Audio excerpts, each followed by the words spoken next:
Qué bueno que estamos aquí, qué bueno que estamos otra vez compartiendo, o al menos intentándolo, ¿no? Compartir la razón. También emociones, pero bajo control, ¿eh? Porque nuestra debilidad son las emociones. Se ha demostrado en este canal que cuando no controlamos los instintos más bajos, yo le sigo diciendo bajos, todo lo que nos acerca al animal es de precaución, mantenerlo separado al menos de la razón.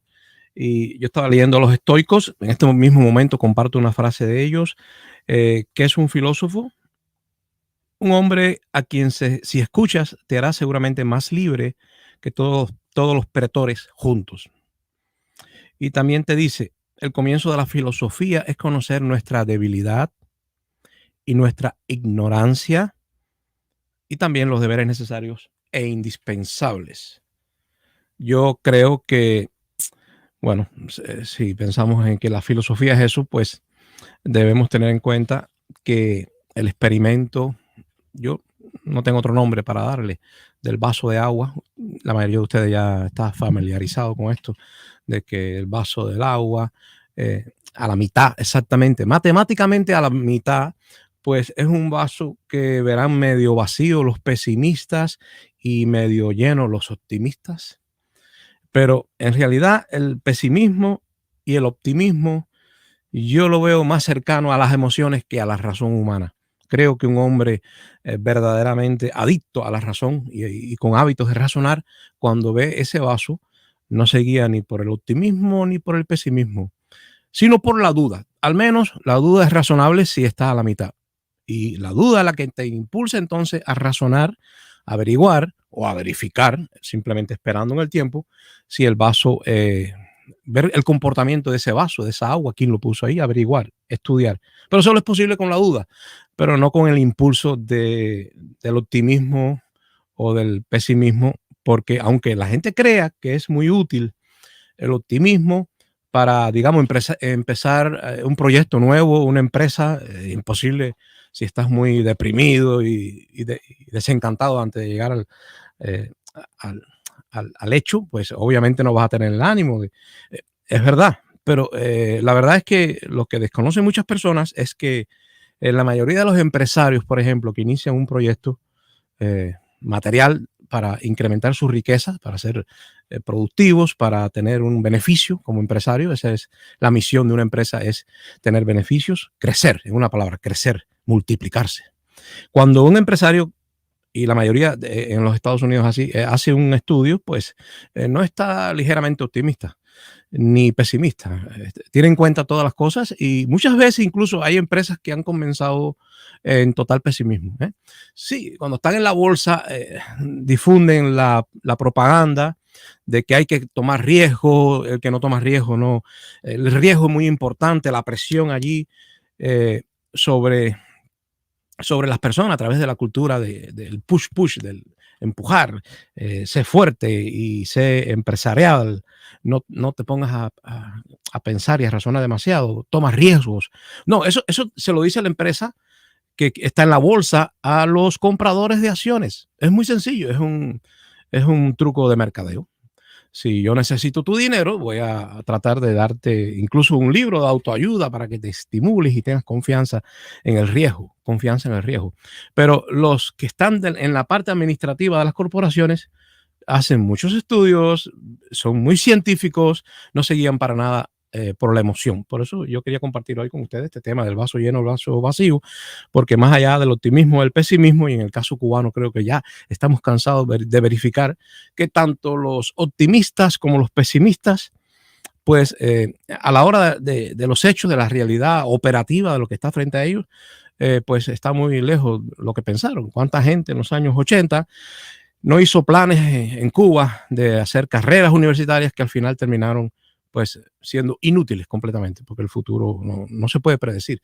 Y tanto los optimistas como los pesimistas pues fracasaron porque la realidad se impuso más allá eh, de, de los sueños, ¿no? Y de los pesimismos. Así que lo del vaso creo que, bueno, la mayoría de la gente va a preferir ser optimista porque hay una esperanza y la esperanza es una fuerza.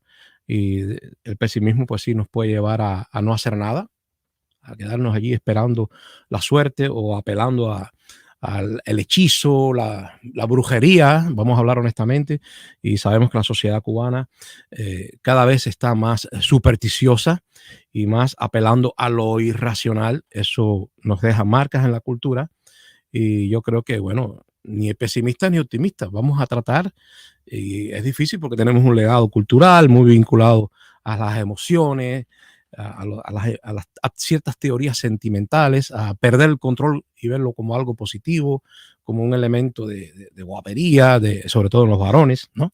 Porque somos una sociedad, los cubanos, ¿no? Quiero decir, todavía muy machista, pero más que eso tenemos que, yo creo que aprender a razonar y a ser más civilizados, lo cual vamos a tener que pagar un precio por eso, porque ser civilizado a veces no es muy agradable. Y ayer yo les comentaba a ustedes que la nueva élite financiera, no industrial en Estados Unidos, financiera, sobre todo en el oeste, allá en California, pues está perdidamente enamorada. Y estoy hablando de jóvenes que se jubilan a los 37 años porque ya son multimillonarios y está perdidamente enamorada de esa élite, de las ideas estoicas, que son ideas que cualquier rico reciente pues rechazaría, porque no, los ricos nuevos quieren pues tener yates, tener casas, tener símbolos de lujo, cosa que demostrarles a los demás que dejaron atrás. Mira, yo triunfé, mira cuánto oro, ¿no?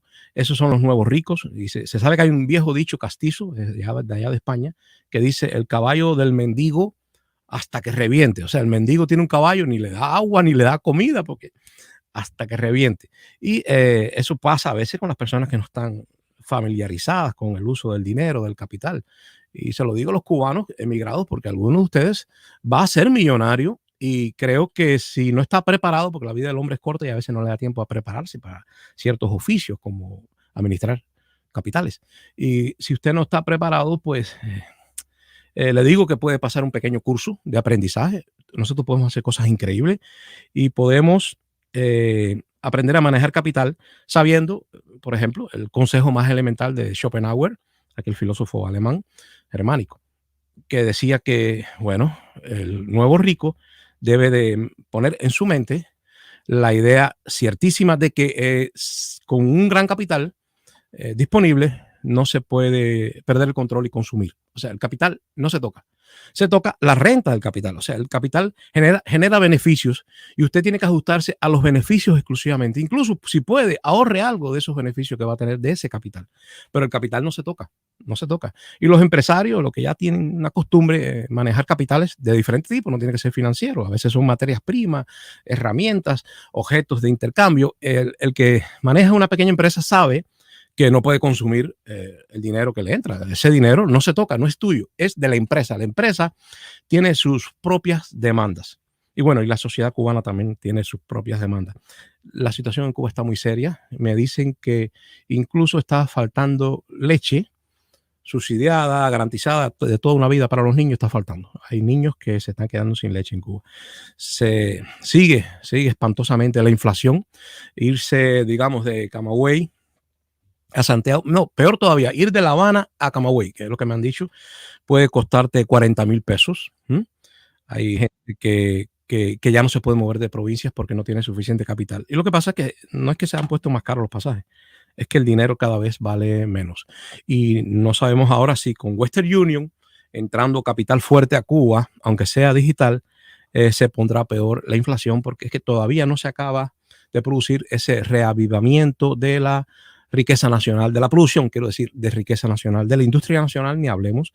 Ya sabemos que en 1927 un norteamericano dijo que en History of the, por aquí lo tengo, History of the Cuban Republic, 1927, 1970, sí, 1927, el History of the Cuban Republic, no recuerdo el apellido de él ahora, decía, la riqueza, Cuba es un tesoro, él lo afirmaba, pero la verdadera riqueza de Cuba radica en la fertilidad de su tierra, aunque algunos dicen que le falta potasio, no, en su tierra. Ese norteamericano con ojo de buen cubero lo vio. Cuba es fértil, su riqueza está en la agricultura y en el comercio. Y me imagino yo que sea en el comercio, allí como llave del Caribe, frente a México y frente a los Estados Unidos. Me imagino que se refiere a la tierra, a la parte continental. De allí el comercio, Cuba como llave, como llave del Golfo. Y él dice esto: riqueza de Cuba, la riqueza, el oro, el verdadero oro de Cuba es su agricultura y su fertilidad. Nosotros somos un pueblo que hemos superado los problemas del nacionalismo enfermizo y del racismo. Cuba es el pueblo cubano, étnicamente hablando, es el producto de un largo mestizaje que comenzó en España. Cuba, eh, eso fue un beneficio que nos dejó la colonia española. Ser colonia española, incluso con los Borbones. Bueno, es que desde el año 1500, no recuerdo ahora exactamente, yo lo tengo, no lo tengo por aquí. Desde el 1503 o 1504 ya eh, la Isabel, la católica, el reino católico, pues le decía a sus españolitos por acá, por sus castellanos, acá castellanos y andaluces, sobre todo Cuba, pero ya estaban yendo, pensando en emigrar a las Américas, pues se les recomendaba el mestizaje. Yo me imagino que no es que los reyes católicos fueran tan emancipados liberalmente, sino que creían que así marcaban mejor la hegemonía en todo aquel vasto territorio, de frente a alemanes, ingleses, franceses, que ya le habían echado del ojo. Obviamente rápidamente se habían enterado del descubrimiento de Cristóbal Colón, y desde el principio esa es nuestra herencia. Por lo tanto, en Cuba no tenemos ese problema serio del racismo que sí lo tiene Estados Unidos. Recuerden que en Estados Unidos, en 1924, tras un poco tiempo después de la Primera Guerra Mundial, pues Estados Unidos, sabiendo que las nuevas olas de revolución democrática iban a traer una ruptura de la tradición británica de mantener separada a las etnias, a las razas, así se le decía, a la raza, pues el racismo científico empieza a montarse, y en 1924 en Estados Unidos ya formalmente se prohíbe el mestizaje, se prohíben los matrimonios mixtos. O sea, un negro no se puede casar con una blanca desde 1924 hasta 1967. Cuando yo nací, todavía en Estados Unidos estaba prohibido a un negro casarse con una blanca, con indios también estaba prohibido hasta el año 67, por razones de seguridad nacional, casi vamos a decir, una seguridad genética, querían cuidar. Lo que pasa es que, bueno, ya se había producido el fenómeno racista de Hitler, y creo que eso nos dio una lesión tremenda, ¿no? Y puede ser que por eso tardíamente, en el 67, repito, muchos después de haber triunfado Fidel Castro en Cuba, todavía aquí no se podían, las personas de diferentes razas, así se le decía raza, aunque hoy en día dicen que no hay raza, no se podían casar. Así que obviamente la historia de los norteamericanos nos puede enseñar muchas cosas, podemos tomar muchas cosas positivas del mundo anglosajón, pero en cuanto a convivencia, no, porque hasta el 67 estuvieron incluso prohibidos los matrimonios, repito, lo cual en Cuba eso era agua pasada.